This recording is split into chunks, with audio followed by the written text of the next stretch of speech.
by the governor in 2019.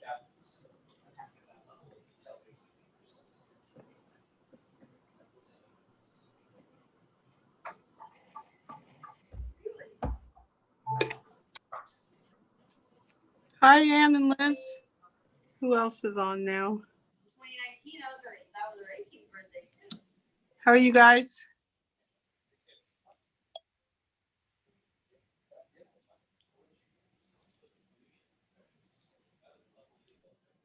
Ann, Brian told me you have to recuse yourself on the San Tomas one. Yes, I do. Okay. I'm within 5. Do you want me to say that or do you want to say that? I can do it. Okay. Hi, Rich. Hi. They wanted to provide information. So I put them out of class.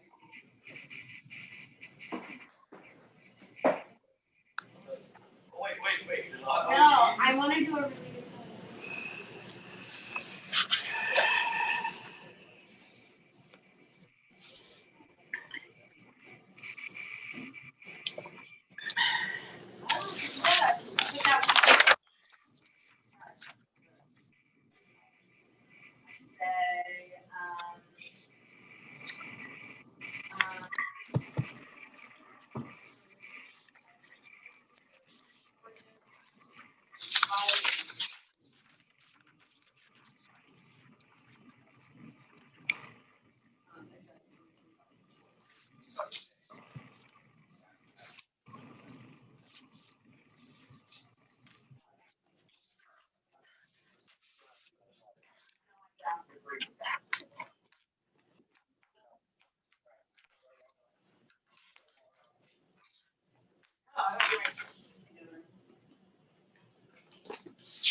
You're going to tell me when.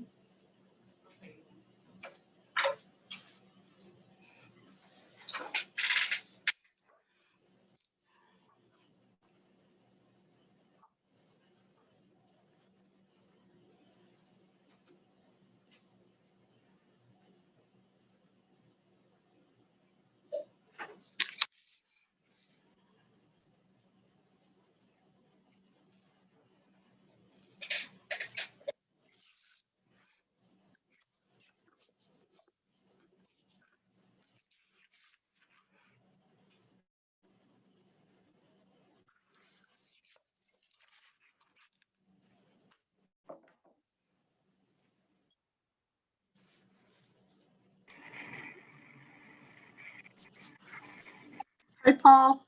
Hi there. Hi, Brian. Oh, you're not sitting inside in front of me today. Went outside. It was cooler. It's more comfortable.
Under oral request, okay. And 5.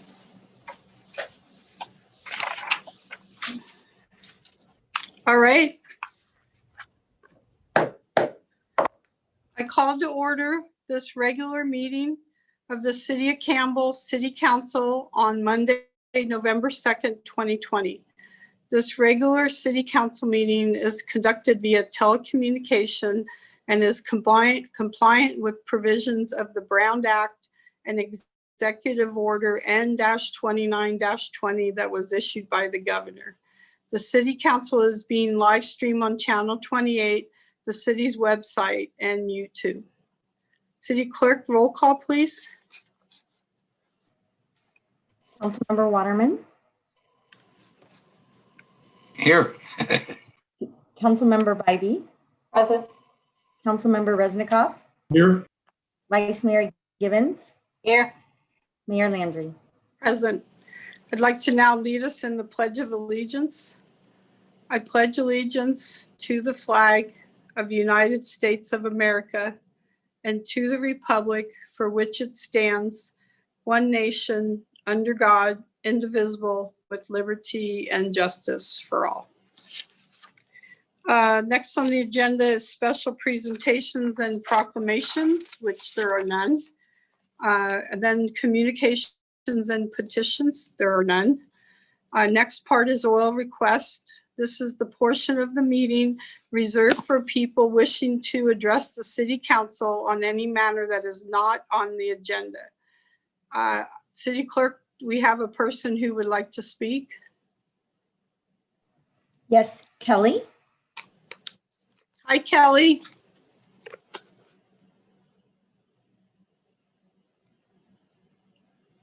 Are you there, Kelly? She's there. She's muted. Hang on 1 second while we get her unmuted. Okay.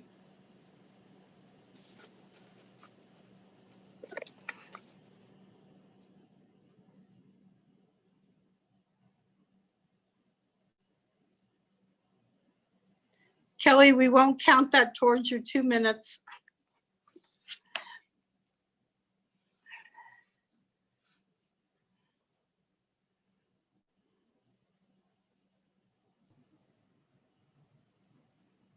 Cecil, are you able to unmute Kelly? She is unmuted. Looks like she has an issue with her microphone, however. I'm on now. Can you guys hear me? Yes, now we Oh, okay. can. Hi, Okay, Kelly, so- you have 2 minutes. Well, it's actually in regards to the agenda on the trail, so I can wait. Yeah, until- you have to wait then. Yeah. Okay, I got the meeting, but it had the agenda numbers. I didn't know what the heck the agenda was, what number it Okay. was. All right, okay, so we will ask you when we get that item All right. comes forward. I'll mute myself, Okay. okay? Bye-bye. Thank you. At this point, I'd like to make some mayor's announcements. The city of Campbell continues to monitor the guidelines for COVID-19 by working closely with the county public health department. Currently, Santa Clara County is in the orange phase. If you would like more information, visit the city's website for any information about our adjusted city services, services at the community center, and any business resources. Your voice is your vote. There are many ways for you to vote if you have not already. Tomorrow, you can either drop off your mail-in ballot with the United States Postal Service, but it has to be postmarked by November 3rd. If you are worried about putting it in the mail, you can go to any of the following. We have a ballot drop-off box at City Hall, at the library, and you can go to any other any other city's drop-off boxes. We also have a vote center at the Campbell Community Center. It's in room Q80 at the Roosevelt Room. The closest way to get there is to come in the facility from Campbell Avenue. There will be a drop-off box there, so you could do it in person. You can cast a ballot, or you can receive a provisional ballot and then cast your ballot. The other option is go directly to the Registrar of Voters office, which is in Burger Drive in San Jose. The city clerk is currently accepting applications for vacancies on our Parks and Rec Commission and our Bicycle and Pedestrian Advisory Committees. To be eligible for appointment as a volunteer on these advisory committees, applicants must reside within the city of Campbell's limits and must be 18 years of age.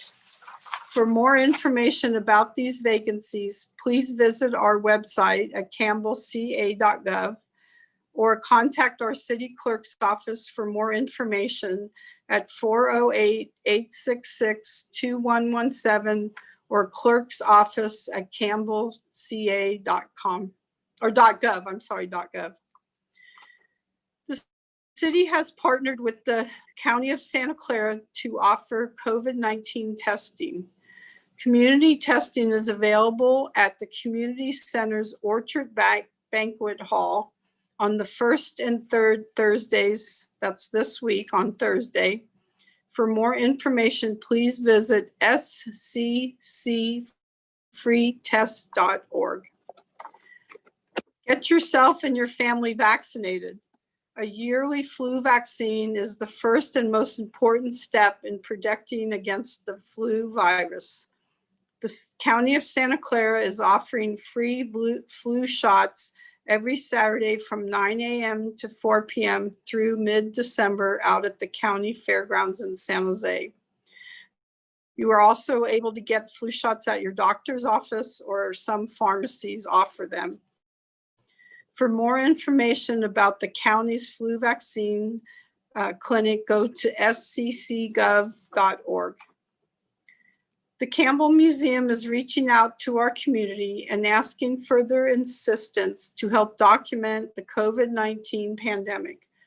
It is important to document these historic times. Museums will use these primary sources of journals, text, emails, images, videos, etc., to curate what the community and the world experienced during the COVID-19 global pandemic. Please visit campbellmuseums.com for more information. Thank you. Is there any, now we're going to go to the consent calendar. Is there anyone, council members or public, that would like to pull an item from the agenda? Seeing none? No? Okay.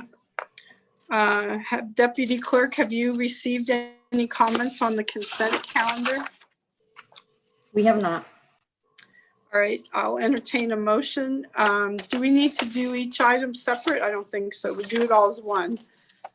I'll move consent items 1 through 4. Second. Roll call. Councilmember Waterman, Aye. Councilmember Vibey, Aye. Councilmember Resnikoff, Aye. Vice Mayor Gibbons, Aye. Mayor Landry. Aye, that motion passes. We have no public hearing or any introductions of ordinances tonight. The next item is unfinished business. Anne?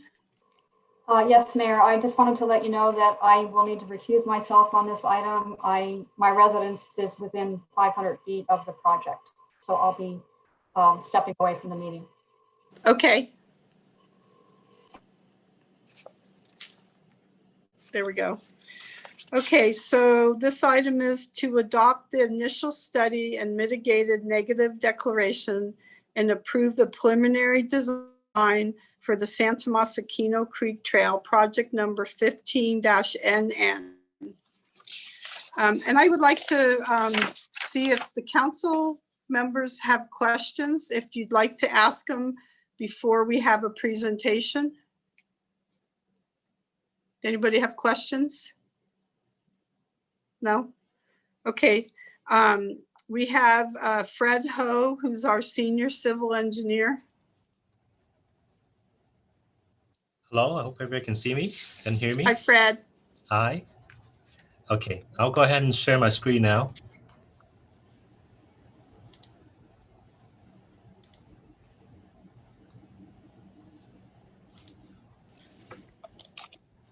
Okay. Can everybody see the presentation slide? Yes, now I can. Great.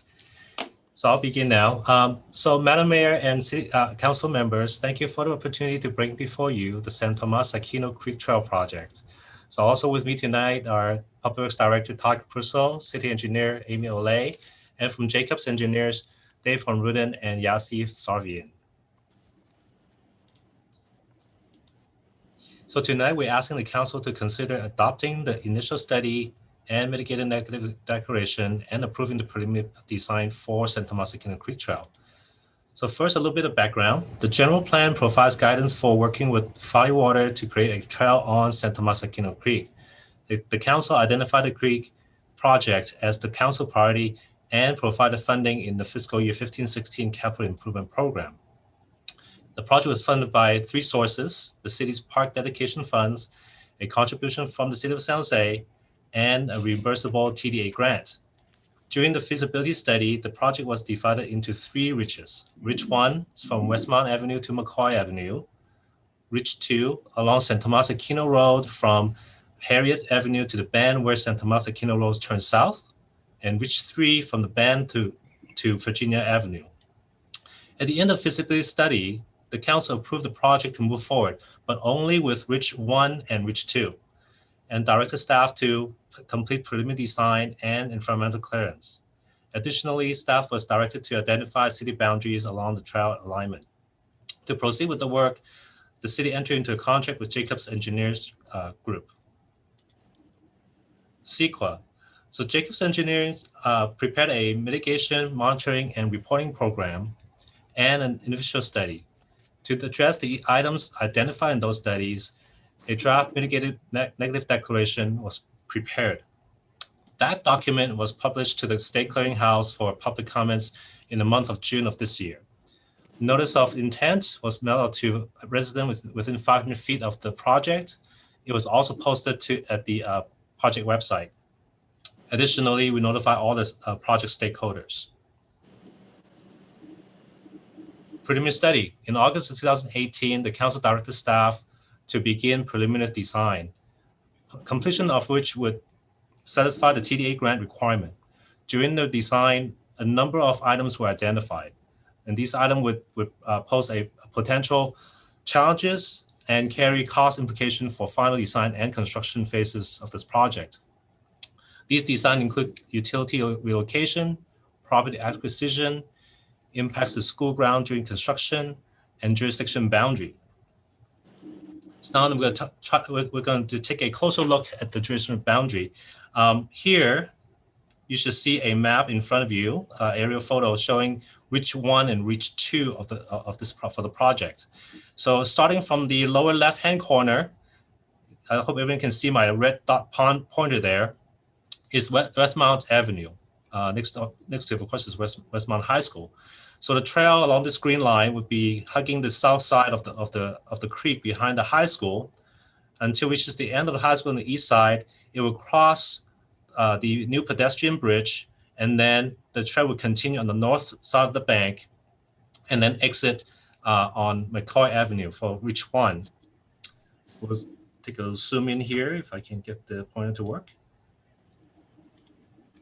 So the segment of Reach 1 behind the high school, as indicated in this light green line here, is actually about 60% of this segment is actually in City of San Jose.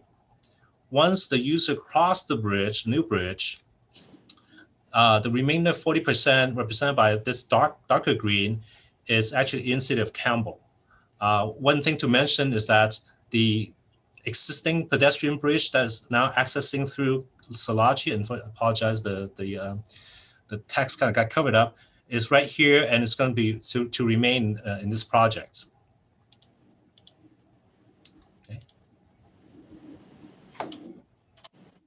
Okay, next we're going to take a closer look at Reach 2. Hope everybody can see the screen still. And Harriet Avenue is on your left-hand side of your screen. And the blue, the red line is indicates the city boundary between City of San Jose and City of Campbell. The blue shape is the rough footprint of the Creek Trail project, Reach 2. So in here, you can see about 60%, this left half of it, the Creek Trail, the blue shape actually overlaps with the red line, indicating a shared, the trail will be resting on a shared jurisdiction between Campbell and San Jose. The remaining 40% or so, you can see where the red line is now outside of the blue shape. So this segment of Reach 2 actually is in city of San Jose, even though the entire Reach 2 is actually on the south side of the creek. So next step, should the council adopt the mitigated negative declaration and approve the preliminary design, staff will be able to seek TDA grant reimbursement from MTC. So again, tonight we're asking the council to adopt the initial study, the MND, and approving the preliminary design for Santa Tomas Aquino Creek Trail. And that concludes my presentation. I'm happy to answer the question you might have. Can you take down the slide so I can see everybody? Yes. Thank you. Great, thank you. Now, does anybody have any questions? No? Liz? You're on mute. Okay, just a couple of brief questions and the majority will be in the discussion. Thanks, Fred. Could you tell us what is being, it's a mitigated negative deck. Could you just highlight what is being mitigated?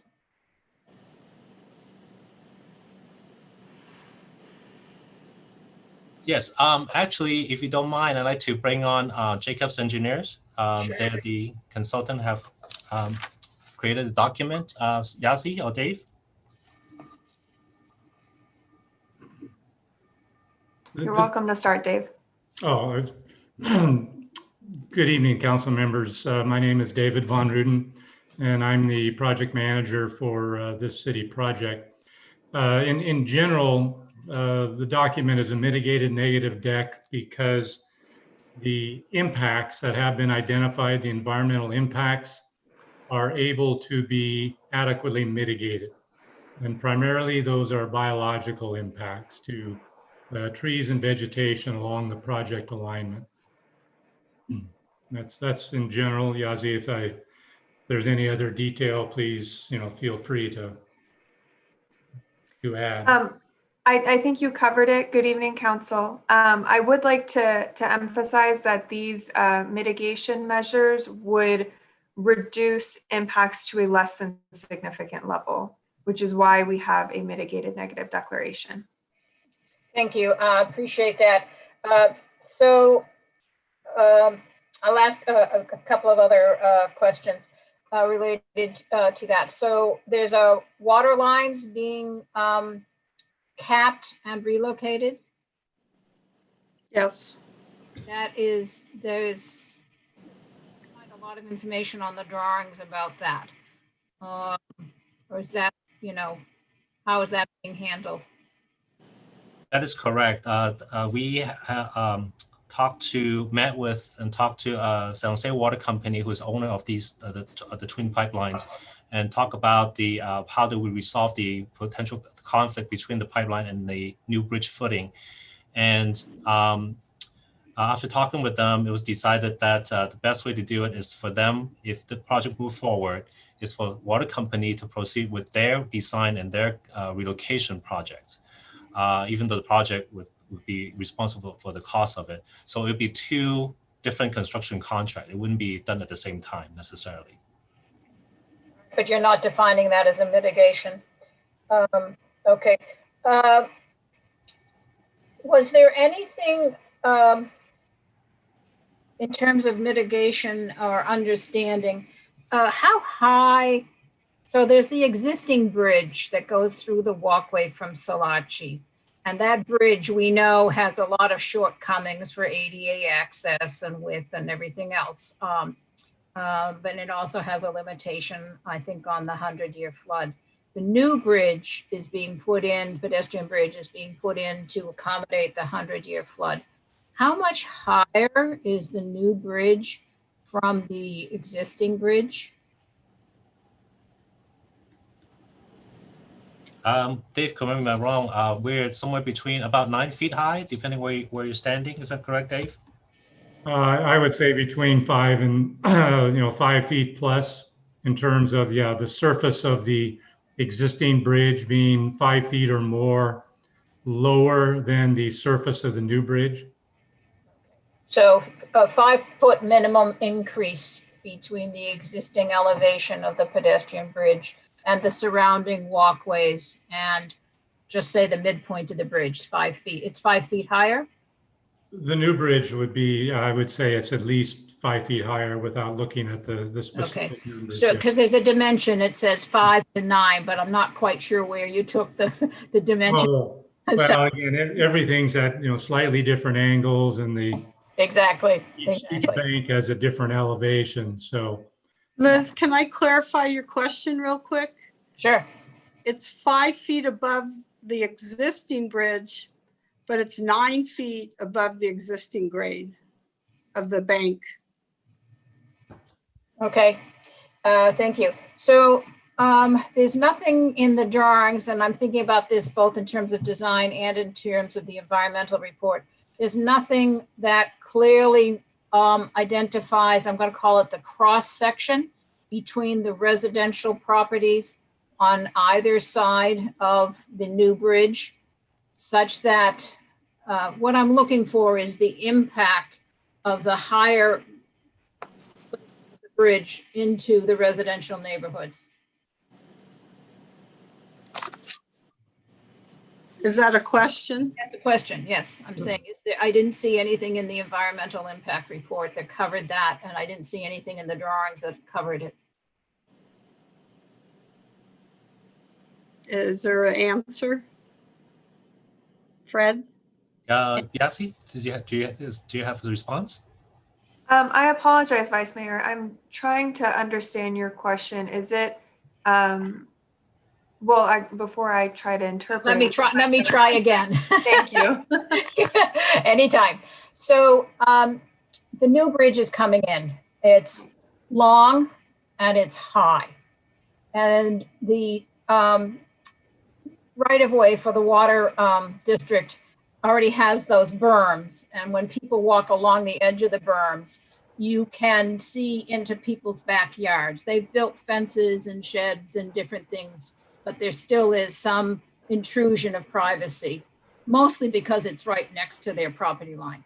But the new bridge is going to be 5 feet or more higher. So does it have the ability? It would seem to me, without having a cross section provided, it looks to me as if you're 5 feet higher, you're going to have more intrusion into the backyards of the residential property from the bridge itself. That was considered in regards to the aesthetics and visual resources from the viewpoint of the bridge. I believe it was determined to not be significant in terms of the viewpoint. And I think with regards to CEQA, unfortunately, there isn't really a specific question that addresses that, since it's not classified as an environmental concern, although it is frankly a privacy concern. I acknowledge that. I believe there may have been, and Dave, I will invite you to correct me if I'm wrong, but I believe the specific viewpoint that Vice Mayor Gibbons, I believe you're referring to, is right around where a new retaining wall would be, which may help with visual. It looked to me at the, I'm going to call it the high school retaining wall and beginning of the bridge, not the schools, not the elementary school side. It's okay. I don't have an answer. I'm just trying to get a context. I don't stress on that. So we don't have a real good cross section, because if the bridge is 5 feet plus higher, and then you have a person standing on top of that, that gets someone up another 5 feet. So I'm trying to understand that. That's okay. I'm good with where you have. The other question I have is it's not clear on the drawings, and I'm sure you can just answer it. The existing bridge, you come through the walkway and go across the existing bridge. When people come from Salachi onto the walkway, they, I believe, turn left and walk along the edge of the embankment to go to Westmont. And if you're going to the middle school or Forest Hill School, you go over the bridge, and then there's a gate that the school controls.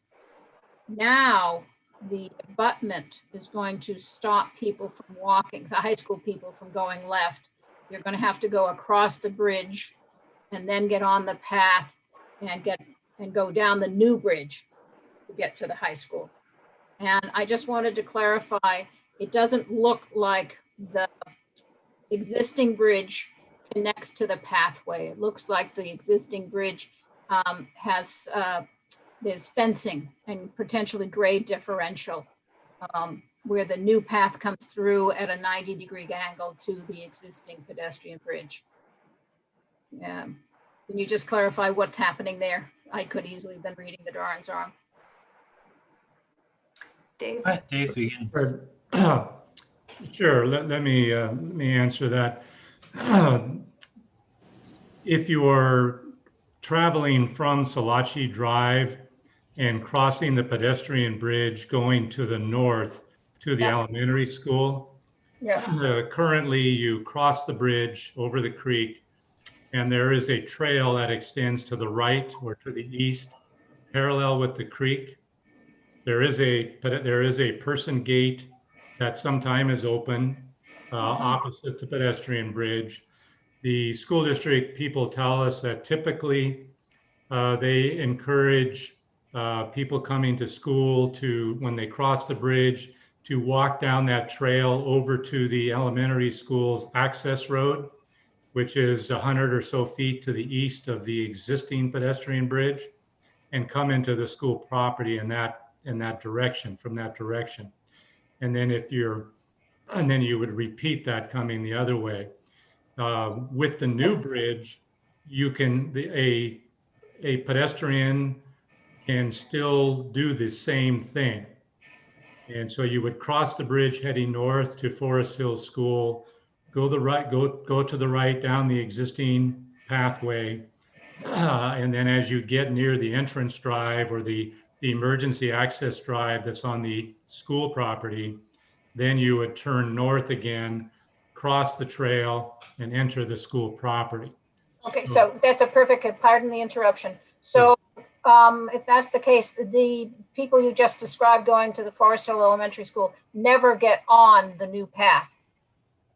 Correct, they just cross it perpendicularly. At the point to the right, after you've gone across and gone down parallel to the right to reach the point where the service road is or whatever, that's where they cross and enter. Okay, so they are physically blocked from going straight from the pedestrian bridge onto the new pathway and then going right. No, because you are correct that the new trail, which would be north of the existing path that I just described, will be at a higher elevation for part of that length as you're paralleling San Tomas Creek to the east. Okay, perfect. And if I may, could you describe, just as you've done now, the process of taking the Salachi entrance and going to the high school? There is no direct connection between the pedestrian bridge off of Salachi and the high school. You cannot get off of that bridge. If you were to be walking from north to south and you cross the bridge, the only exit you have is at Salachi Drive. You cannot walk down either the east bank or the west bank, or I should say the north bank or the east bank of the creek and get to the high school. You have to cross the pedestrian bridge, come down to Salachi Drive, continue on sidewalk out all the way out to Westmont Avenue, and then turn to the west to get to the high school. So there's no direct connection between the pedestrian bridge and the high school property today. That will That situation would remain. However, with the new bridge and trail, you could walk from north to south, or you could get onto the trail at McCoy, parallel the creek if you're walking to the west towards the high school, use the new pedestrian bridge, and then the new trail, and continue down to Westmont Avenue, where the creek crosses Westmont Avenue, and enter the high school from that direction. So I think, thank you, that's appropriate for me. Now, I just make a comment that I think, in fact, high school people do go through the Salachi entrance and do turn left and go on the embankment. It may not be legal, but Yeah. that happens. It has a very well-worn path. Thank you. There are some grade differentials along that south bank also that make that less than ideal. Mhm. Thank you. You're welcome. Is that are you done with questions? Mhm. Okay, so I'll open it up to discussion. Rich, do you have anything? Public comment? Yeah, now, public comments. We do have a speaker, Kelly. Thank you. Can you hear me? Yep, we can hear you. Hi, Kelly. Now Hey, how you're are on the ya? right item. Yeah, this is the right item. It happened to be the first one. Yep. Okay, so I know I have 2 minutes, so let me make this brief here. In some of the stuff that you just talked about, the pedestrian bridge is approximately going to be 56% higher than the original with a 6-foot person standing on it. So an individual with a pair of binoculars can get a pretty good view of the neighborhood of Salachi. That would be my first thought, unless I'm completely missing it. Secondly, with all of these funding problems that we have with businesses that are not currently being able to open, I would think that the city of Campbell would find maybe more well-spent projects to actually help the citizenry so they can collect some more tax revenue from businesses that are closed. Perhaps offer funding to some businesses that can open, that can't pay their rent. Or perhaps even offer funding to tenants who can't pay their rent. These are just some of my original thoughts on the project. I'm not behind the project. Unfortunately, I'm not on the council, but technically I'm just like, is it Anne who recused herself? Because I live on Salachi. And I don't know if you've checked with the police lately. We've had a rash of break-ins of cars, robberies, all kinds of interesting stuff since COVID. And I don't know how you're going to mitigate that issue, as well as what plan do you have to not have homeless people in camp on the new trail? Originally, I know you said it was going to only be open from dawn to dusk, but are my 2 minutes up? If you could wrap it up, please, that would Yeah, be just fine. real quick. You were saying from dawn to dusk. Well, what's going to happen at night? I guess that's those are the issues I have. I remember the initial funding was for what you call, what is this, section 1? Reach 1. I believe it was somewhere near $3 million, maybe a little bit more. Okay, So I don't know. To me, it seems like, I don't know why you're voting on it on the night before the election. There must be some ulterior motive. I don't know what that is. But I would think that, okay, can you wrap it Get it? up? You're now on to 3 minutes, so I let okay, you go I'm a done. little Thank longer. you. Thank you. Good night. Okay, sorry. City Clerk, do we have any other speakers? Yes, we have Darius. Darius? Hi, how you doing? Yes. Good evening, council members. I'm Darius Sarabji. I back onto Santa Masakino Creek, and I had been, I guess, agitator, if you want to call me that, on a well-planned trail and a safe trail I realize it's not going to be in my backyard anymore, but I still owe it to all my co-conspirators, as you would call them, to ask the questions on safety and how we can do it and provide a first provide a safe answer to what Mr. Arena said, which was, who's going to keep an eye out on us on our backyard after dark? There've been issues always with people jumping the back of the fence. And then just the timing with our, the hardships the city budget is going to be facing due to COVID and lack of tax revenues coming in because of COVID. My main question was, how much outside of external funding will the city have to spend? And whether at this point in time, when you may have to make hard decisions on staffing specifically, whether this is a good time to continue spending money on this project. That's all I have to say. Thank you very much for listening to me and giving me the opportunity to speak here. Stay safe, and thank you very much. Thank you.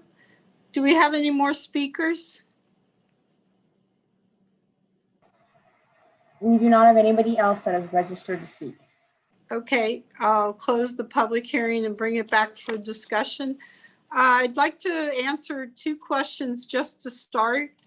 Tonight, all we're doing is approving the mitigated negative deck and initial study and approving the preliminary design.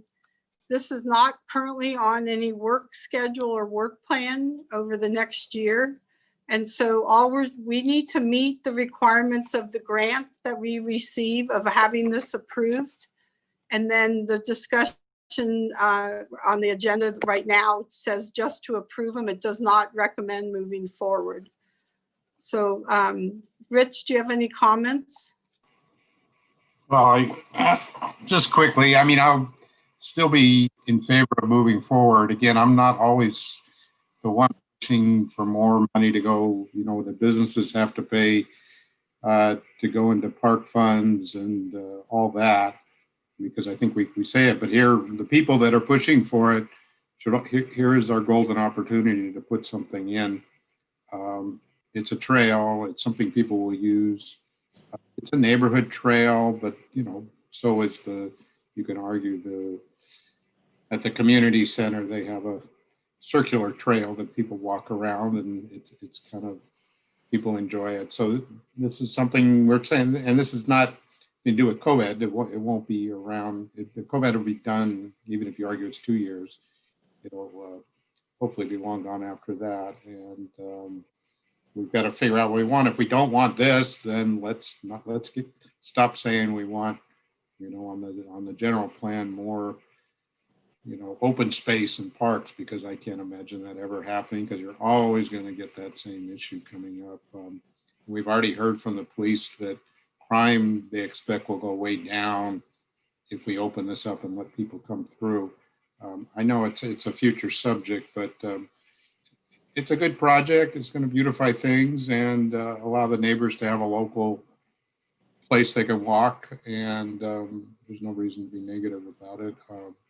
I'm glad to see only a couple of people spoke against it. So it sounds like we're winning over the neighbors. It's great. Thank you.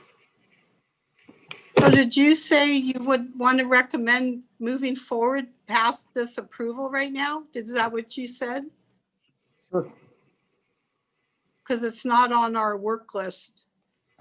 That's okay. I'm just clarifying what you're recommending. Yeah, if we're serious about anything, about putting in any kind of open space, if we're not, then let's, when we get back to the general plan, let's take out anything that says we want to put in more open space, because we don't. So I'd like to see us add more open space.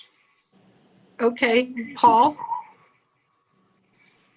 Thank you, Madam Mayor. So I think you started out with the right comments. This is an initial study of preliminary design. We're not approving this today.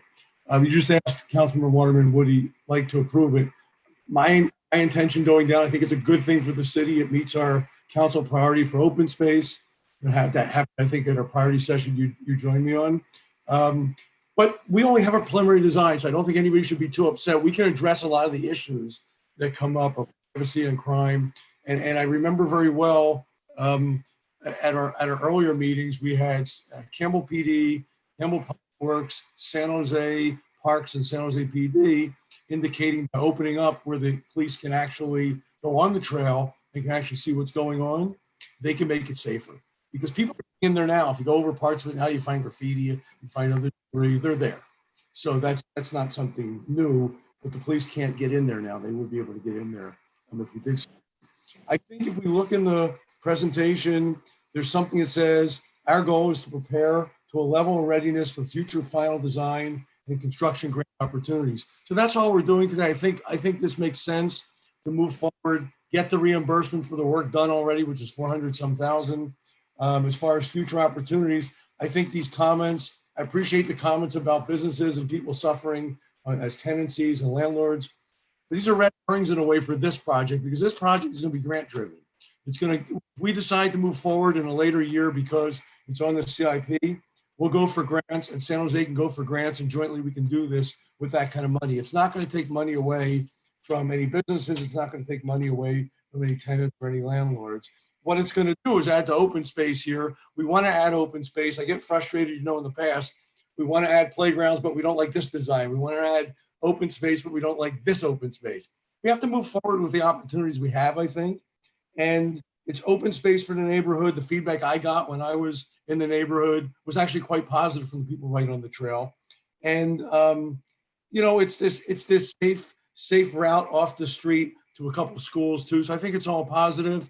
I think people shouldn't get hung up in the design today. Things like the bridge, things like where a water line goes. These are going to be in the final design that will not even be addressed unless we ultimately feel we can get grant funding.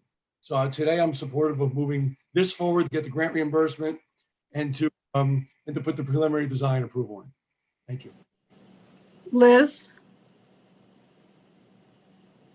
Thank you.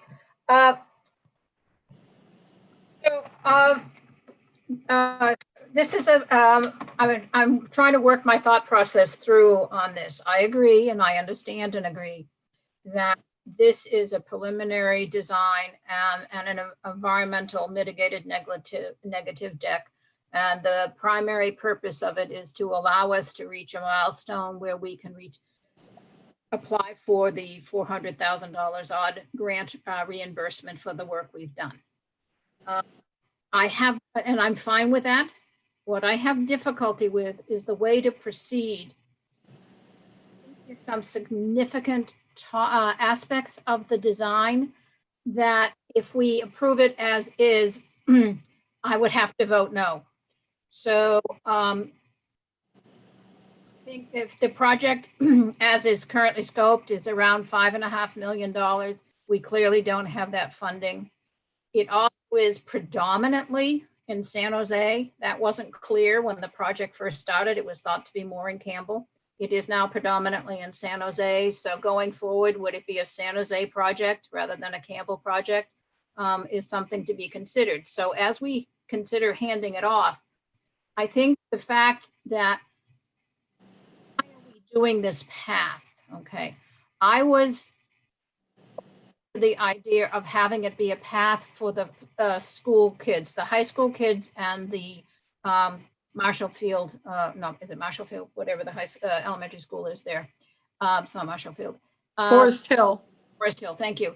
So when you come up from Salachi, that's a big drop-off point. Whenever you're there in the morning, it's a big drop-off point, and kids from all over walk there, and they are going to the high school. And so I was surprised when there is no, the only way to get to the high school on the new path is to get on at McCoy and walk the whole length. So that surprises me, or having to go all the way down to Westmont. Whether it's doing what it was intended to do. I grant you it's a neighborhood path, but it's more than that. The fact that the Forest Hills Elementary kids have to walk over the existing bridge and cannot get on to the new path, but in fact have to walk parallel to it to a point down where it in with the service gate. That strikes me as being really odd. I understand the grade difference, which is why I asked the question. So when you cross that existing bridge, you're walking into a wall of new retaining and a pathway a couple feet up, and then you have to go to the right on an unimproved pathway to get to Forest Hills. That just doesn't make sense to me. Understand the geography of elevations and ADA access and bridge, so on and so forth. But to me, that's a serious shortcoming of the design. There may have been no other choice, but I'm just saying. So what we're ending up with is only a path from, and I'm just taking this third segment, from McCoy to Westmont. That's it. And it doesn't really benefit the school children in any fashion. So that's a concern to me. Also, the cost of relocating the water lines makes this an expensive project.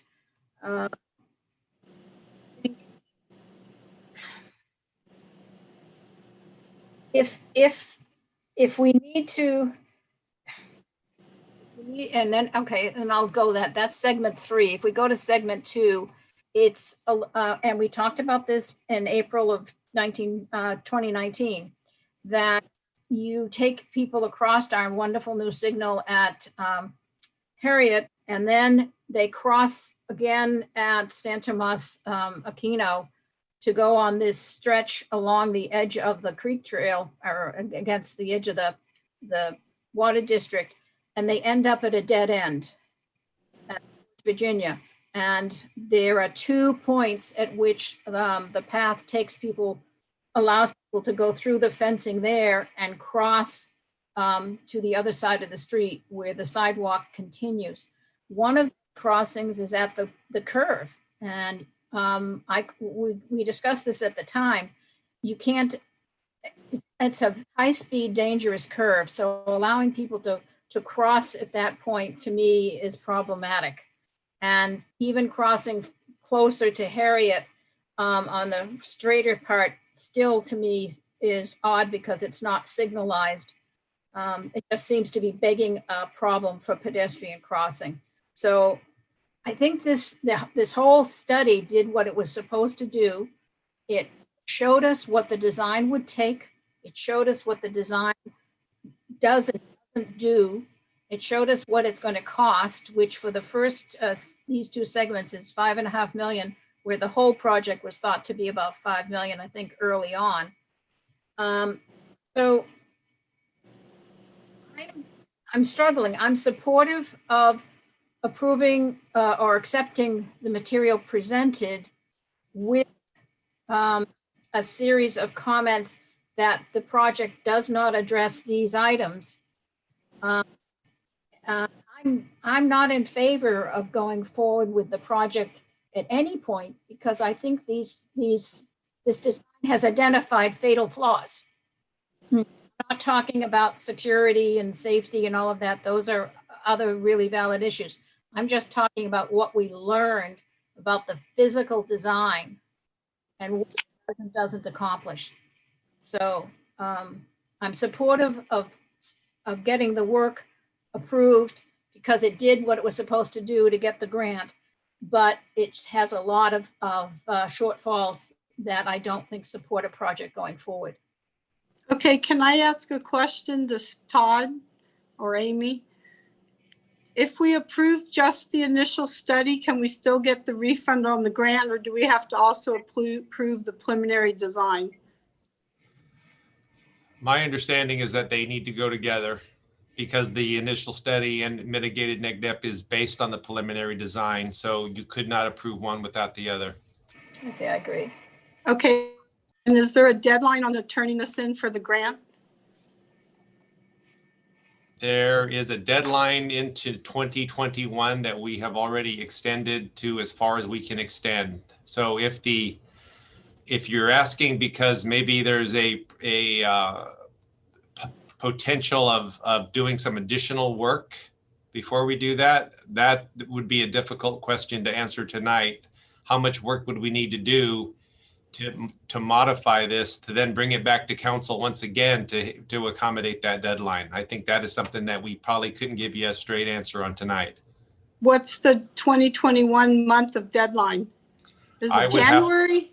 No, it's not January. I'm going to have to look at Fred. Where is he on my screen? There he is. I can actually answer that. Okay. I believe it's August of 2021. Okay, thank you. So I have comments. I'll start with the biggest one regarding the Santa Clara Valley Water. Well, I guess they're calling themselves Valley Water now. At the end of Reach 2, close to the bend in Santa Mosaquino, the trail extends past where the ramp down to the channel where the water district needs to get in and maintain the bottom of the channel. It blocks the vehicle access and extends past there. And you couldn't build the fence, you couldn't build the trailhead. And this is a comment that was listed in the environmental document. I think it was number 15 at the end, where the water district said you have to provide access to that ramp going down. I am concerned about the view looking into the houses. When I walked the trail and got from Westmont, walking on the trail, heading towards the elementary school, the last 2 or 3 houses you can see right into their backyards and into their windows right now.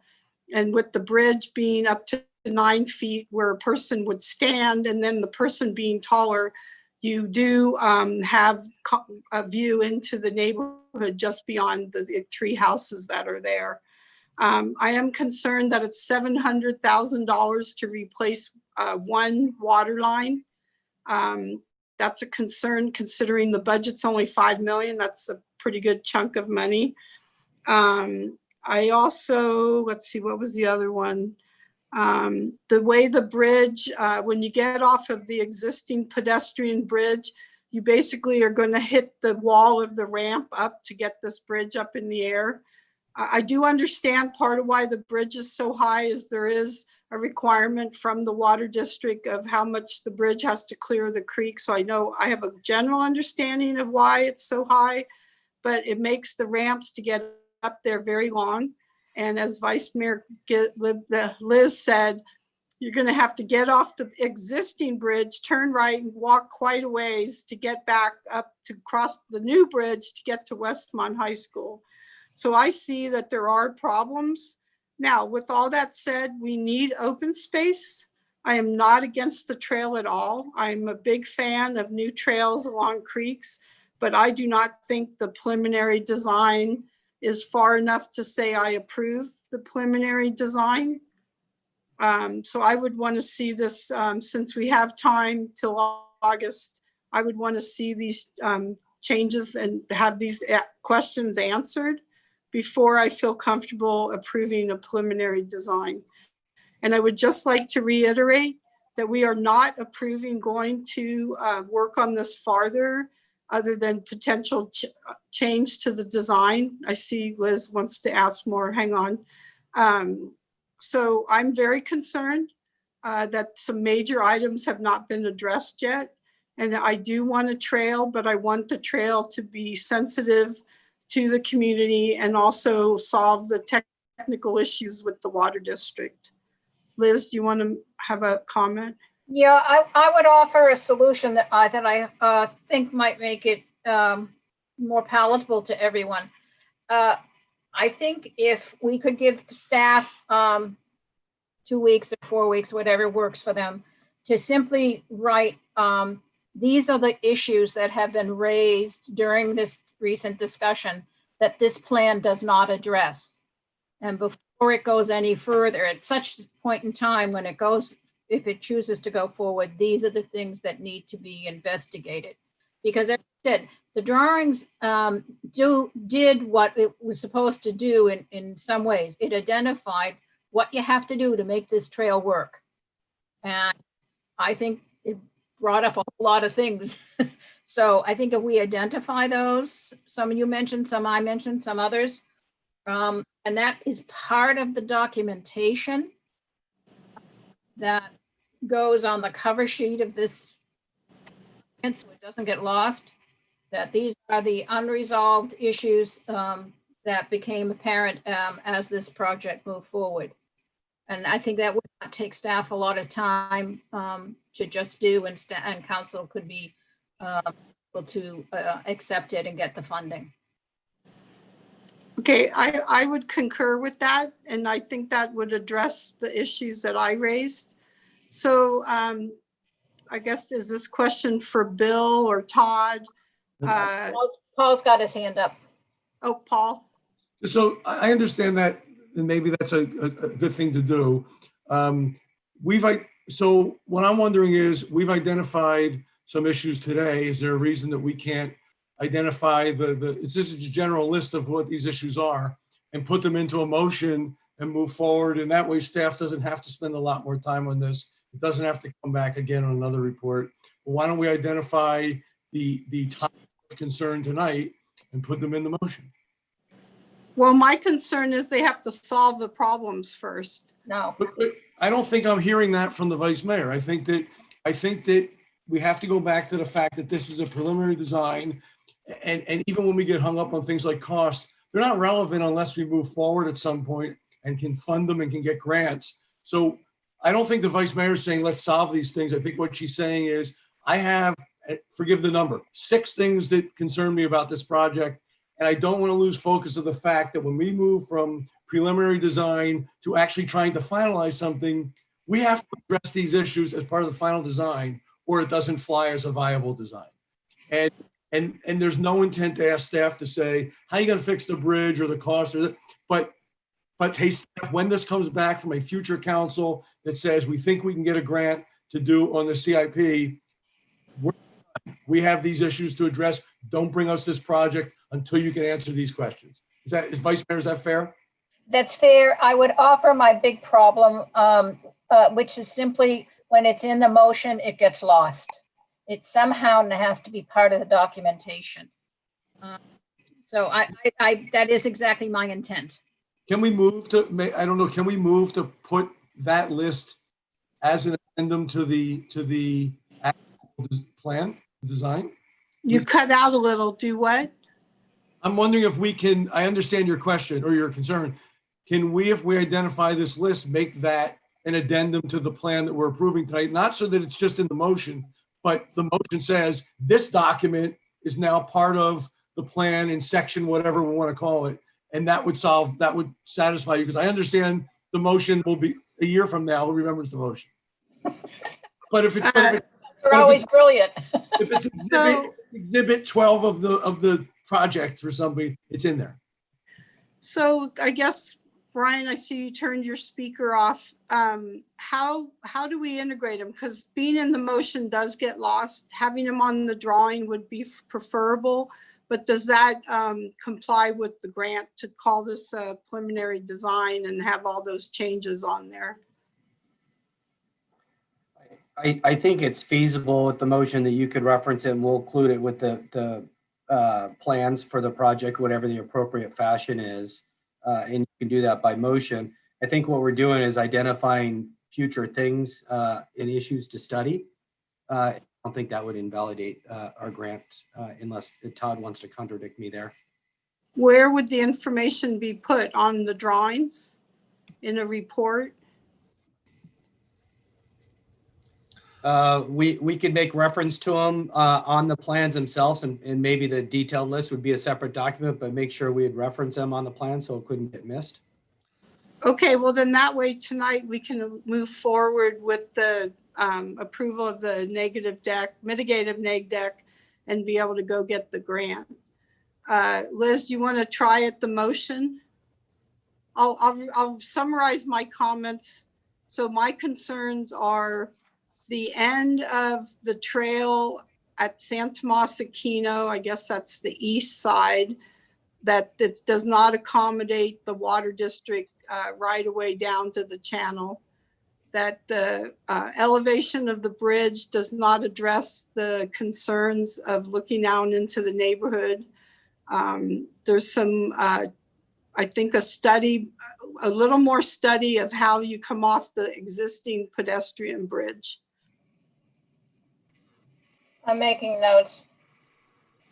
Gotta be And then careful add- we're not getting too subjective. I mean, those things sound like 8 of us could have 24 different interpretations. If I may, I think maybe what you're saying is for the bridge, for example, privacy issues with the bridge. That's all I was going to say, yeah. You know, we don't have to get into the elevation or how we get on a, the bridge is a privacy issue, the water district issue on the east side. So keep it really generic. Right, Yep. I'm agreeing. Yep, I was trying to summarize for her. I was hoping Sure. she'd pare it down. Okay, are you ready, Liz?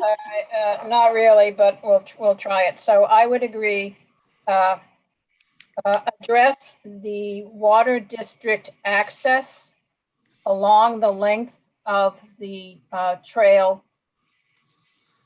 Yes. That'd be 1. 2, consider the bridge elevation for privacy of adjacent property.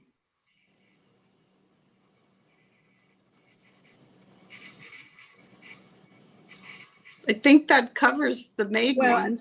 the other one, and I'm trying to see how to do this. So one of the things that I thought this document, these details brought up was that you did a ribbon and you followed the path that people have to walk. To me, it seems odd that well, I think that's what I want to say.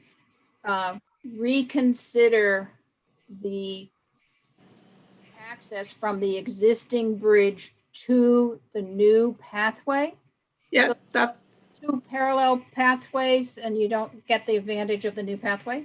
So reconsider the connection between the existing bridge to the new pathway. okay. So you want to put this in a motion?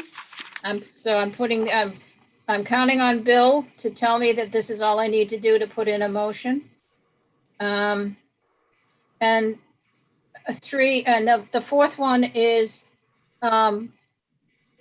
evaluate the project's lead, given the predominance of the land being in the city of San Jose.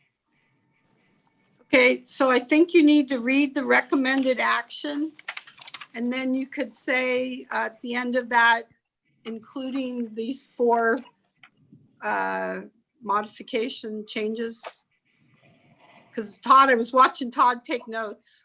Okay, so I guess I want to make sure that and I guess that the final comment is I do think there is a reasonable expectation that if this project goes forward, there would be a significant reach to the community. So that Okay. was the 5th one. Okay, so if Councilmember Resnikoff is following along, okay, I would. Well, could you repeat the last one, please? You broke up a little bit. Oh, sorry. Simply that if and when this project goes forward, there will be significant community outreach.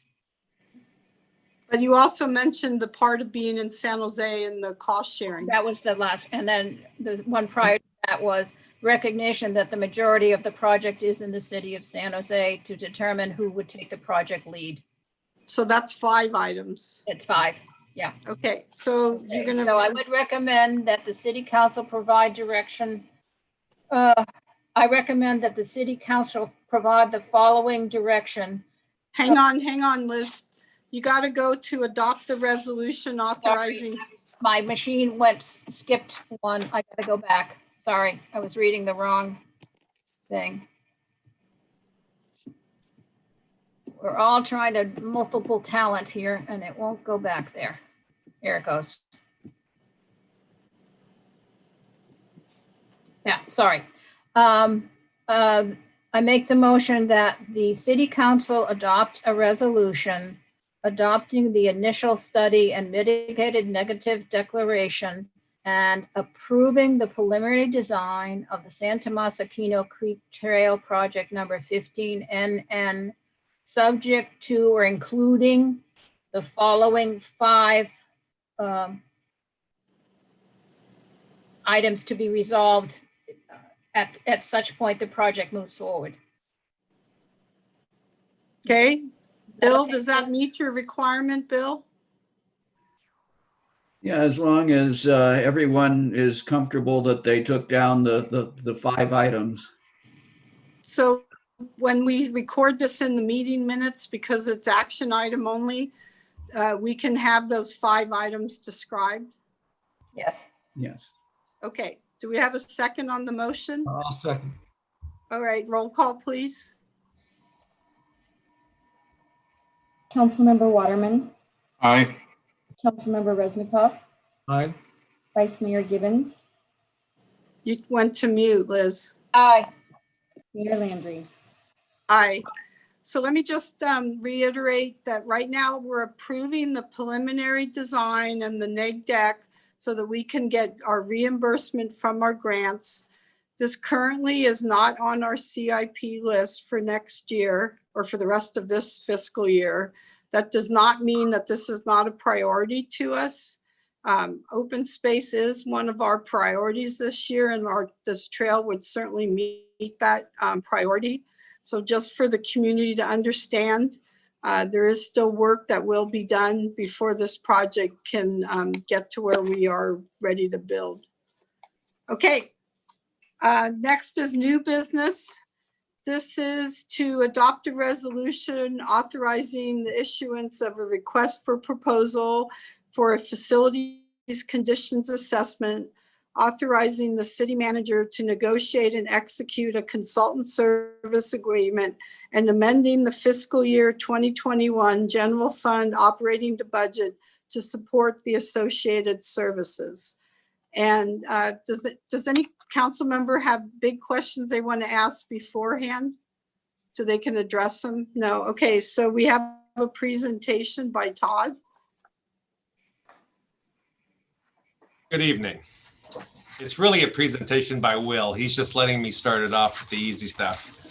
So again, a good evening to the council and to the mayor and to all the rest of you as well. I wanted to talk a little bit about the effort to have a facilities condition assessment performed. So this is something that we have talked about over the years. This effort and this project has been in and out of work plans for at least the last 2 fiscal years, because we do recognize that it would provide an overall citywide benefit, particularly to public works and how we plan, schedule, and perform our preventative maintenance work, but also specifically to finance as we collaboratively work to build our operating budgets, our capital budget, and the asset valuation process that that finance performs as well. So staff does request authorization to issue the RFP to perform an in-depth inventory and condition assessment for all of the city buildings. The goals of the assessment are consistent with asset management and life cycle costing that we currently already perform for most of our other infrastructure systems, such as streets and parks and our street lighting system, all of which you've heard me talk about before. The last remaining component of that is really to get a better handle on the inventory and condition of our facilities. What this would do is this would help us understand our building systems in terms of condition and cost, both from a maintenance cost and from a replacement cost perspective. And it would be a better planning tool for how we perform a lot of our day-to-day, month-to-month, and year-to-year activities, such ranging from daily maintenance to things that we might do on an annual cycle with a variety of buildings like roof replacement or HVAC upgrades. But it would also, to take even a longer view of that, as we look at life cycle costing, it would help us a better plan for how we can start squirreling away money, shall we say, for our large ticket items at places like the community center, where we have a significant amount of square footage, and start building those into a longer term replacement plan that might even extend beyond our traditional 5-year planning process, but we might need to start looking at things with a longer planning horizon than that as well. So if this is approved, this is something that that we think that we can get the RFP out in a fairly short order. We would have it all set to go by the, you know, hopefully we'd have the work ready to go in the new calendar year. And this is work that we would like to have completed by about the summer. So if this is approved, Public Works and Finance would work collaboratively to bring a consultant on board. And this could provide value in formulating our budget strategies across the city, not just from an operations perspective, but as I mentioned earlier, into subsequent CIPs. Unfortunately, with this timing, it would not really be able to provide a lot of value for the next for the next fiscal year. I'm sorry, fiscal year 22. But getting the data completed and compiled by this date would allow it to then be ready and help us make more informed decisions as we head into fiscal year 23 and beyond. And with that, I'm going to turn it over to Will Fuentes. All right, and thank you, Todd, and also the council.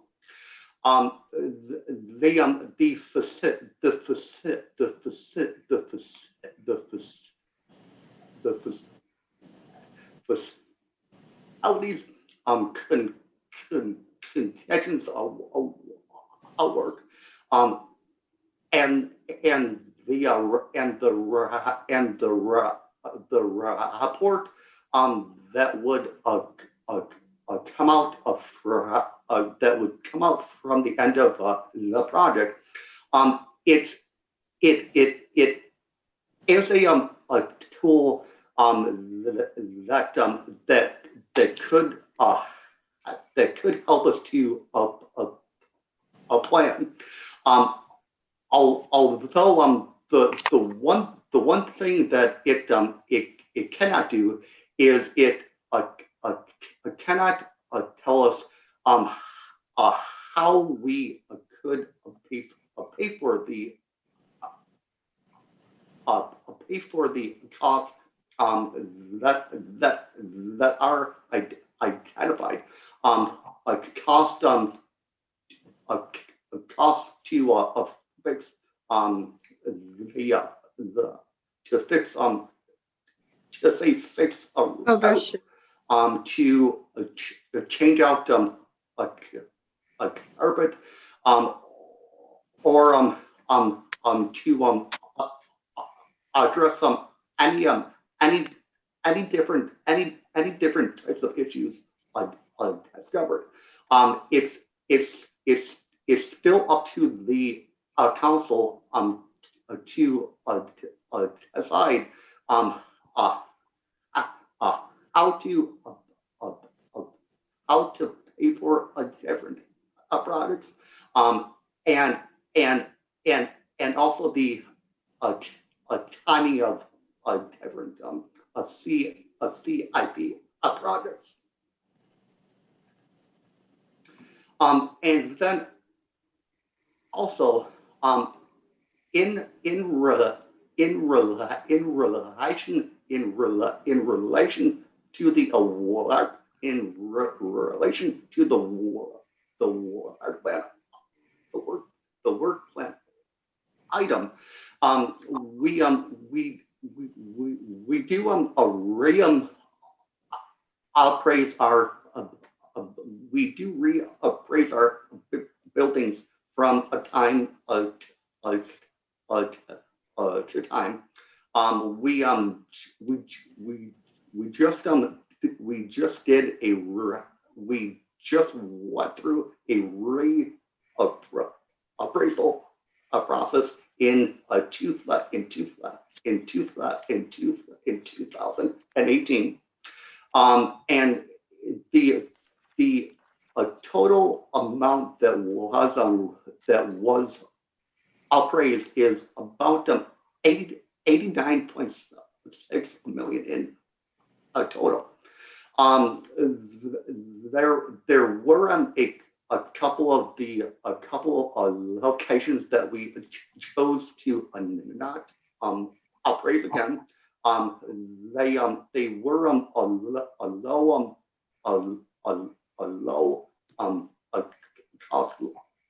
low cost locations. But at any time, we also could choose to either reappraise additional locations, or also to increase the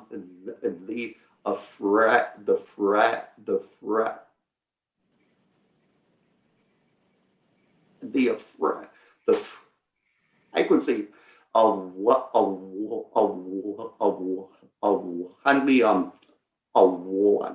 when we do a reappraisals. But if we were to do that, it would also come at an extra cost as well.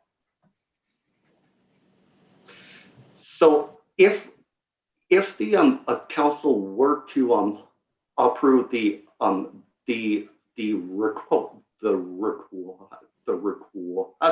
request for proposal tonight, and also if the scope were kept if the scope were kept same, we estimate that it could cost up to 120,000 in a total. It's not a amount in the current adopted budget. So it would also need a adjustment. And then there are also three alternatives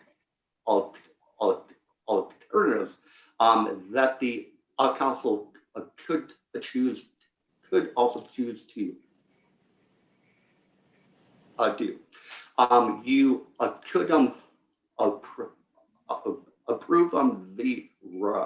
You could approve the request for a proposal, but just adjust the scope. You could approve the request for proposal, but also direct us to appraise the allocations that weren't done in 18, or also you could choose to not approve the request for a proposal, but instead put it into the upcoming proposed budget. If we've got enough to pay for the work as well. And with that, our current recommendation, it is to approve the RFP, and also to allow a contract up to 120,000 in a total, and also to approve a adjustment to the budget as well. So with that, I will go on to council questions, and either I or Todd can address any questions. Okay, thank you. Can you take down this? Yes, there we go. Now I can see everybody. welcome back, Anne. So do we have any questions? Rich? Yeah, I think probably for Todd, I know I talked to you earlier about it. So a little bit to Brian. So the scope of this is more, seems like internal issue about, trying to figure out how long our assets have to live and what state they're in. It's a little bit different than I think the council was talking about, just to have a list of assets we have. And I think Ann and I on the finance committee where it says, okay, these are all of our fixed assets, and you go, what's that? But this isn't going to solve that. I mean, we're not figuring out. We're going to say there's a park called John D. Morgan, and it has bathrooms, and those are either falling apart or not, or have these deficiencies. It doesn't say that John D. Morgan Park itself has a certain value, so we're not going to be able to fill in the gap for fixed assets to include the buildings. That's a different project, or that's not the scope of this, right? Yeah, excuse me, Right. Councilmember Waterman, you're fading in and out. I only get about every. I got a different internet line here. I'm at my mom's. So the question was, what is the scope of this going to be? I think this is going to help internally to know, to be able to make a list that building 1 is in bad shape, building 3 has a 10-year life, and that may help in things. It doesn't, if you look at the list, it lists a bathroom at John D. Morgan Park. That's the extent of what exists at John D. Morgan. It doesn't say that John D. Morgan itself is worth 10 million, or John D. Morgan, the park itself may need replacing. It just says the bathroom at John D. Morgan. Ditto, all the buildings of the community center. So we're kind of trying to find, to me, an internal thing that says the life of building E is XYZ. This is falling apart, which is fine. That's just, again, something that's helpful as we're talking about CIP. I don't know on the things that Ann and I were dealing with Will and the auditors, with the CAFR, and how much is everything worth around here? How much is this community center really worth? Okay, you were cutting in and out a lot. I think. All right. Well, if somebody could state, because I may not be able to fix that. Okay, I'm going to summarize. So Rich is asking the question about the appraisal. So right now, my understanding is that this is an assessment to look at long-term costs and maintenance, and that we did not, this is not doing appraised value. Is that correct, Todd and Will? I see Todd shaking his head. Yeah. That is correct. I think Brian, I talked over Brian, so I'm going to let Brian go ahead, and then I'll see if I need to add anything. Yeah, so Madam Mayor, you are correct. This isn't doing an appraisal, but it is, Will stated in the report, the staff report delineates as well that most of these structures are appraised as part of our property insurance every few years, periodically, and we revise that. So we do have some idea, to go to Councilmember Waterman's comment, what the actual value is of these. It may not be this year's value. It may have been 2018 or 19 value. But we do know some of those values of those structures. And I know what we were talking about when we met with the auditor was kind of this book value on these assets, what we paid for them years ago and depreciated. It's not a really value, but we do know, and I think in the RFP, Will, can you jump in? We had total value of all of those assets currently. I think it was 86 or 89 million. Yeah. Correct. Yes, it is actually.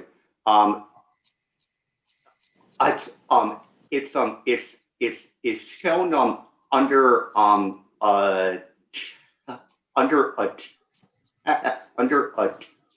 attachment of C. So it does show the replacement cost of each of our locations, and the total amount that gets in insured. It's not, just to add, I'm not, so one thing is the value, and to me, that's an interesting number. There's also, so we're going to, it looks like from this report, it's going to say there is a community center. It has a building E and it has a building M. But it's not going to say that there's a track because there's no building on that. So that won't be listed. There is a bathroom at Campbell Park, but there's no Campbell Park. That will be left out. Those aren't assets. We're not getting a, I got you.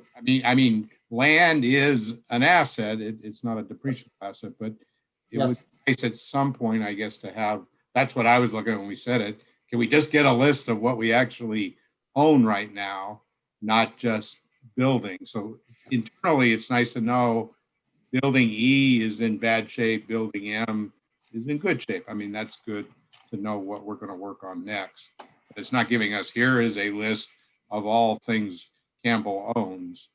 Yes. Because if it doesn't have a building on it, we don't own it. I'm done. No, that's okay. You're really cutting out.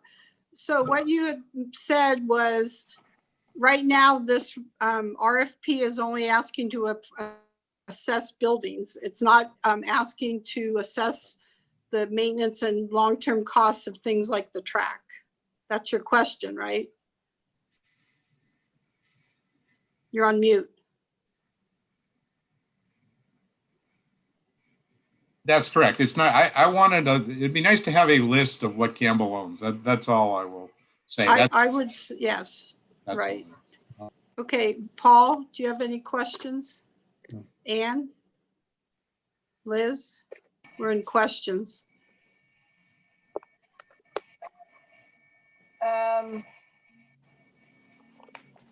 Okay, no questions. Okay, I have comments, not questions. Deputy City Clerk, do we have any members of the public that wish to speak?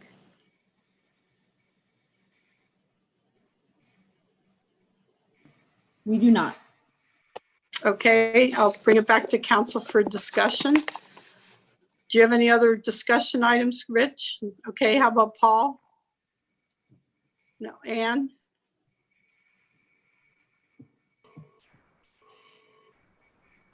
Yeah, I do have a couple of comments. So I completely agree with the Public Works Director and the fact that I see value in doing this, and it will be a citywide benefit to do it. Long overdue. And in my mind, I think it's very important that we have some type of a list and know what our building conditions are and what we need to be doing proactively in order to keep those buildings maintained instead of having to react to problems that come up or, oh, gee, we didn't think about that. So I think there's a lot of value in doing this. The main concern I have at the moment is the timing of it and the fact that it's going to require a budget adjustment. And I feel like this should have been discussed as part of the budget adoption. It's a carryover project. It's been talked about for a couple of years. And the main concern I have is about the budget, and we don't really have the money to do this. But I see the value in it. So I don't want to be the stumbling block in saying, no, we shouldn't go forward. I'd like to see us maybe come to some compromise on it and maybe revise the scope of the project somehow so that we focus primarily on the community center and City Hall, the conditions of those buildings, and let that be a starting point. And then in the subsequent year, add the rest of the facilities to the project. Or have them evaluate it. So those are my initial comments. Again, I support the concept. I'm just concerned about the funding. Liz? Thank you. So Councilmember Bybee and I are on the same wavelength. I have perhaps a slight variation of it. I acknowledge and supported Councilmember Waterman years ago wanting to have this kind of documentation. It is important for a city to have this without question. Fortunately, this status I can't support allocating this amount of funding at this point. Here are my two thoughts. One is I understand that the maintenance supervisor position is to be filled shortly. I think this kind of a proposal would benefit from a review by the person who's going to be managing this, I would assume, and trying to sort out what the priorities of the services could be.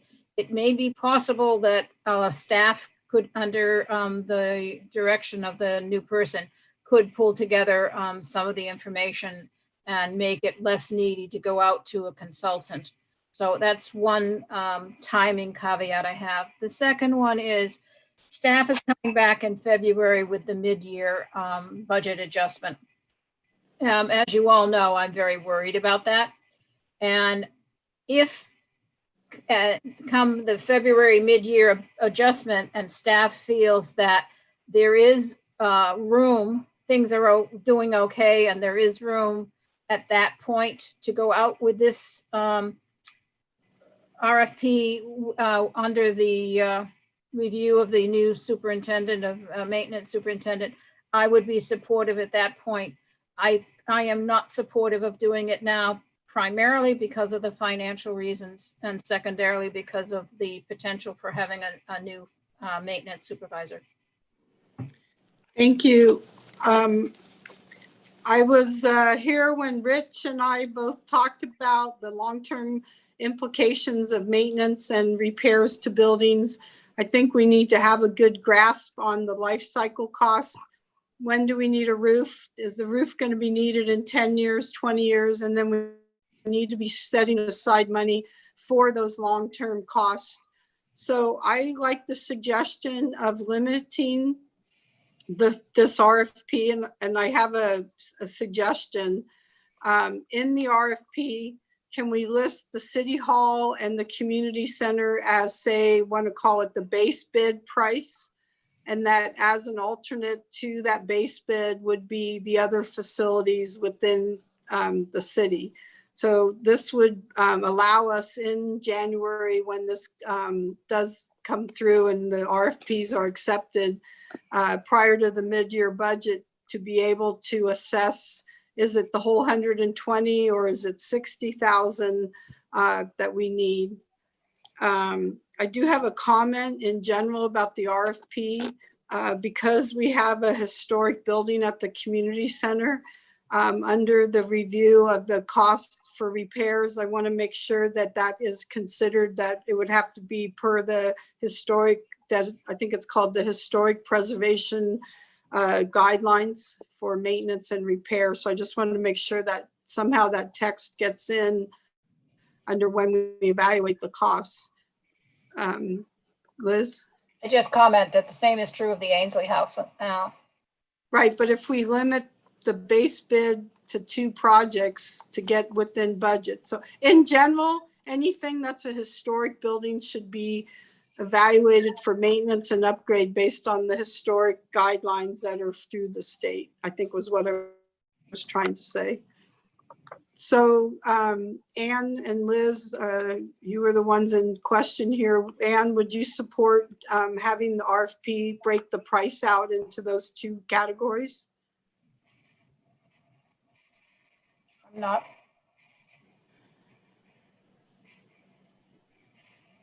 I'm not. I was, yeah, and Anne? Yeah, I would prefer to revise the scope so that we focus on what we want done and not, and have a specific dollar amount, and maybe staff could speak to that. But I'm also, if there isn't agreement with council, I'm willing to wait also. I would support waiting until the mid-year to find out what our situation is going to be, and you know, what the implications are going to be from not some of our revenue that we were expecting, and whether we're going to have a larger deficit than what is currently being projected. I'm sorry. I have a frog in my throat tonight. Okay, I see Todd took his speaker off. Did you want to make a comment, Todd? Well, yeah, I guess I have a few things that maybe we could weigh in. I just wanted council I wanted to make sure that council understood that this is not something that we strictly bid by price. So this is an RFP where we're going to select a consultant that's primarily based on quality, history. And so in as much as that, you really don't perform a base bid and add alternates. You might get a price per facility and then negotiate from that point forward. So I just wanted to make sure that you understood that it's not strictly based on price. Regarding the suggestion of maybe undertaking the community center and city hall, that's probably 80 to 85, 90% of our square footage. And I don't know that would bring the price down significantly. I certainly understand the hesitancy to move forward now. And honestly, I don't know that we need to move forward right now, because I do as I look at the timing and this being done in August, it is obviously not going to be done in time to help with the next budget process. But then that's actually very early for the following budget process. So there's probably some flex in there. And the other notion that just occurred to me, and so I'm going to apologize in advance to Brian and Will that I didn't put this together before, is that we are in the midst of an ESCO project. And so we are performing a lot of lighting changes and building control changes and HVAC renovations kind of as we go, right? In the effort to be more energy efficient. And that project will largely, while it will be completed in stages between now and May, it will not be complete, all done until May. And so it may make sense to not want to assess some of those facilities and mechanical systems until the improvements have been completed. So maybe revisiting this in February, and if we could move forward at that time, I think what we would be inventorying and assessing would be a more accurate reflection of our systems going forward. Now, having said that, I understand that there's still, if there's an effort that maybe we could focus on prior to that, I'm certainly open to that. But I do think that there is some value in waiting a period of a few months, such that we kind of better align this with the completion of the ESCO. That sounds really good.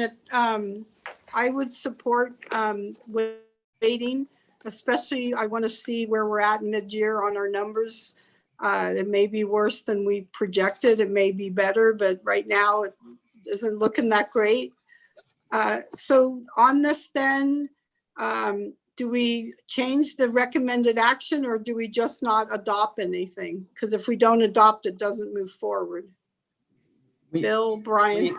If that's a consensus of the council, I don't think we need a vote. We'll just bring it back with the mid-year budget discussion in February. Okay, so all in favor of moving it later?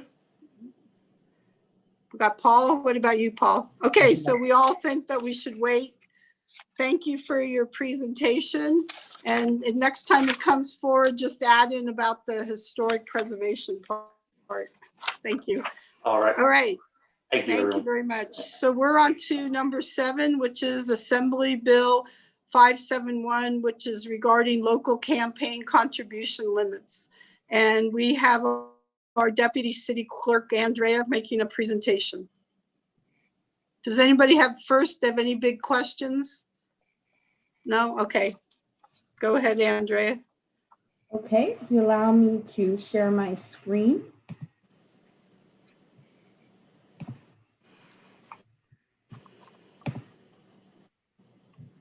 All right, good evening, Mayor and Council members. This evening, I will be presenting a report to you regarding Assembly Bill 571. Can you speak closer to your mic? I can barely hear you. Sure.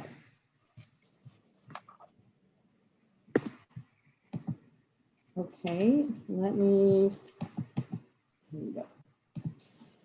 Assembly Bill 571, or AB 571, was approved by the governor back in 2019 and becomes effective on January 1, 2021.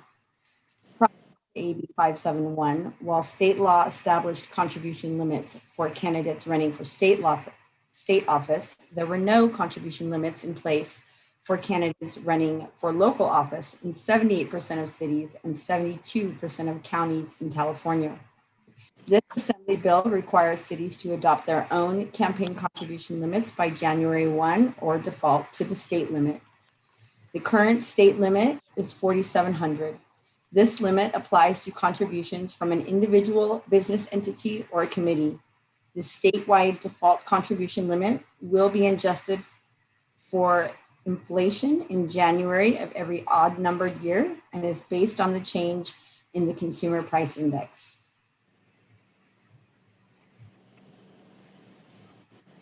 Currently, the city does not have any established campaign contribution limits. Under AB 571, the city cannot remove the contribution limit altogether. However, there are several options to consider when discussing these limits. The city may choose to adopt a limit that is either higher or lower than the current state limit. If no local contribution limit is established, the city will automatically default to the state limit. Bill under the state limit, the Fair Political Practices Commission, or FPPC, would be responsible for the enforcement of candidate contribution limits. If the city chose to adopt its own limit, the council will also need to establish those restrictions and how they would be enforced, as AB 571 does not permit the FPPC to enforce local contribution limits. Additionally, under the state limit, a local candidate may lend their own campaign a balance of up to $100,000 from the candidate's personal fund. Here you will see a brief overview of what some of our neighboring cities are doing in relation to AB 571 and what contribution limits they have or have not established. In polling other California cities, which are not listed here, contribution limits varied, ranging from $250 from cities such as Berkeley to $1,200 as established by Newport Beach. This range amount was based solely on the responses received from the cities that responded to my survey and does not include all California city contribution limits. A high-level review of campaign statements submitted by candidates in the city's 2018 and 2020 city council election. Contributions were in the range of $100 to $1,000. In summary, we are asking for the council's direction in whether to set a contribution limit or to default to the state limit. AB 571 permits the city to establish campaign contribution limits by either resolution or ordinance. A sample resolution was provided to you in the agenda packet. Should you decide to set a limit, staff can return at the November 17th meeting with a final resolution for approval. It should be noted that the sample resolution does not address information regarding the enforcement of contribution limits by the city, and we would need to be determined by the city council. This concludes my report, and I am available for any questions. Thank you. Thank you, Andre. Can you take down your slides so I can see her? Otherwise, I can't see who's raising their hands. Okay, Rich, do you have questions? Ann? Paul? Questions? Liz? Question? I didn't understand your last statement, Andrea, sorry. So would you say that again about the city would have to address what? Enforcement of our contribution limits. So if somebody didn't abide by contribution limits, we would be responsible for that enforcement. If we set it up ourselves, but if Correct. we use the default of the state, then we don't get caught up in that, correct? Correct, then the FPPC would. Thank you, thank you. Okay, do we have any public speakers or people that want to speak? Do not? Okay, I'll bring it back to discussion. Rich, anything? Paul? I'm fine with this. It just seems crazy for us to want to take this on ourselves and have to do enforcement and the cost of enforcement and come up with a whole policy. I suspect that list, almost all the cities are going to default and say, let's leave this to the FPPC. We all know how difficult all those rules are anyway. I can't imagine trying to implement our own. So I'm happy with deferring to the state rules. Ann? I concur with that recommendation as well. Liz? As do I. As do I. Someone want to make a motion?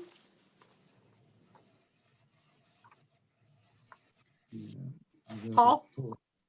Yeah, I will. I'm just pulling up the, I'll move that, let's see, the city council, let's see, I'm just reading how this is written here. Well, the way that it's written in the agenda, it asks to provide directions, so you're going to fill in the blank there. I can see in the recommended action that I move that the city council adopt the state limit as set forth in the provisions of AB 571. Do you have a second? I'll second. Okay, roll call, please.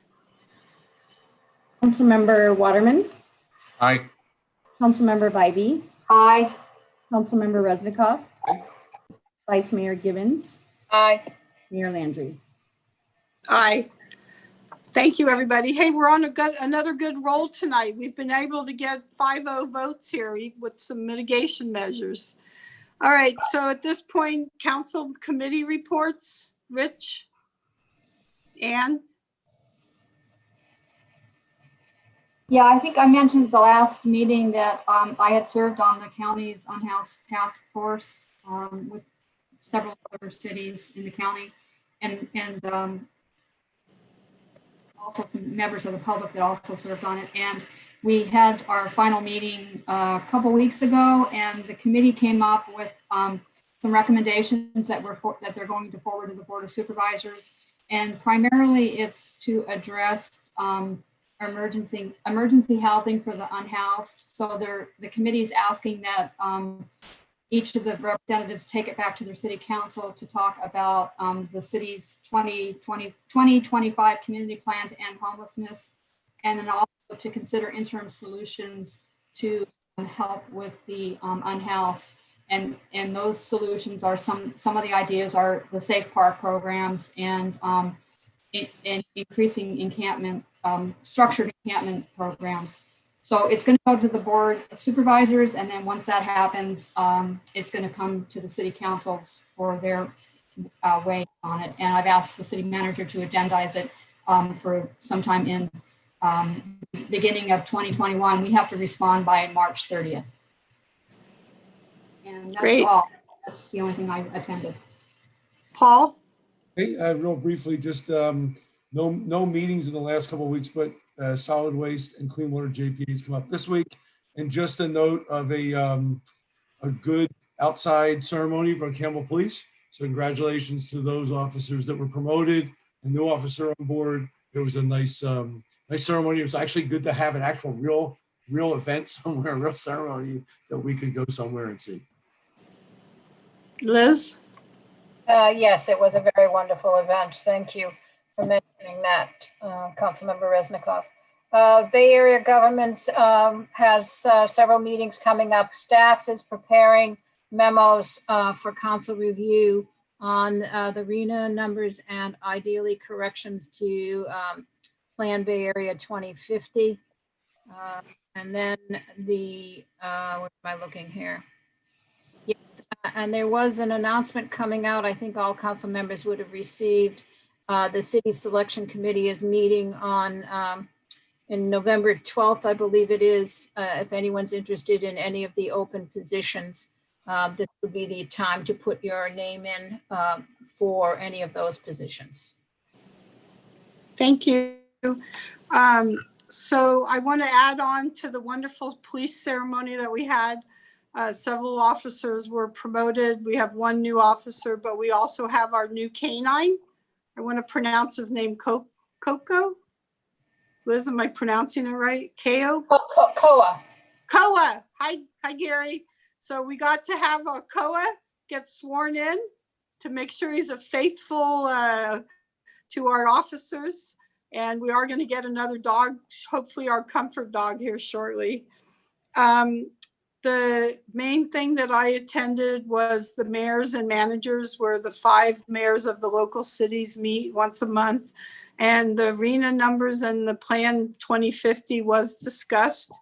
I did mention that I think I mentioned last time I participated in the EIR scoping meeting, and brought up how the numbers aren't right based on what we have.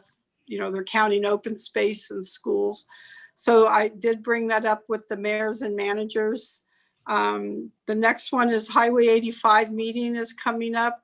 And this will be to help finalize the recommendations that were previously stated about having a transit lane down the middle of Highway 85.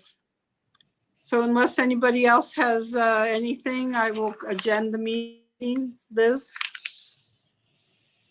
Sorry, did you have a chance to cover VTA's plans to reapportion Measure B funds to BART instead of giving it to cities, and Mayor Liccardo's efforts to reprioritize the money for light rail to BART and all this sort of stuff? There's a lot of. Oh, yes. Thank you for reminding me. Yes, we did have a discussion that right now the way they're looking at reapportioning the money would be to put most of it towards getting to BART versus getting out to the other cities. So that was part of the conversation. So I don't know about anyone else on the council, but I'm livid. There's no way that we should in any shape or form give yet more money to BART. Time and time again, money, sales tax has been going to BART. Oh, this is the last time. Oh, this is the last time. And now they want to take the money from Measure B, which we just did a $3 million road replacement, resurfacing, and they want to take all that money away from us. And sales tax revenue is going to be down, and we're going to lose it from gasoline tax. No way. I think we have to be absolutely adamantly firm and tell our VTA rep on the board, no way to support that. Absolutely no way. I mean, yes, it's a scandal. It's an. I agree. We would lose all our Measure B funds for all our projects. Brian, did you want to add on to that? Sure, I can. As we discussed at mayors and managers, I think Vice Mayor Gibbons' response was similar to all the other cities and our staff when this proposal first came out. So that's the efforts. We're trying to get the word out there that is not the right solution from a financing perspective. I understand, and perhaps I can clarify with the council members that 50% of the Measure B funds is being reallocated in those first few years, not 100%, but in any case, it's an alarming amount, and it certainly raises questions for the local support for Measure B was entirely based upon funding our local streets. So we will continue to voice that and encourage you as council members to talk with your VTA. Well, I'm hoping, I mean, the VTA rep is from the West Valley cities. We have to be extraordinarily individually and collectively aggressive to stop this. This is absolutely, and it's San Jose driven.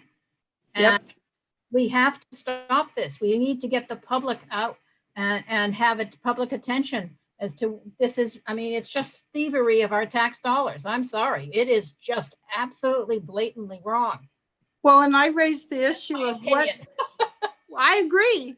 What I raised the issue of what was in the original ballot measure about distribution of funds, and does this violate what was voted on? And Howard Miller pointed out that no, it doesn't, because there was no timeline for the allocation of the money. So basically what their proposal is right now is to take the money now and spread it out to us later, 3, 5, whatever, over the 20 years. As much as I respect Howard, I question that because I was on the panel that decided some of this, and that is not what we discussed. Okay, well, so we can follow through more with Brian and the city manager on this. All right, is there any other comments? Otherwise, I'll adjourn the meeting. Thank you, everybody.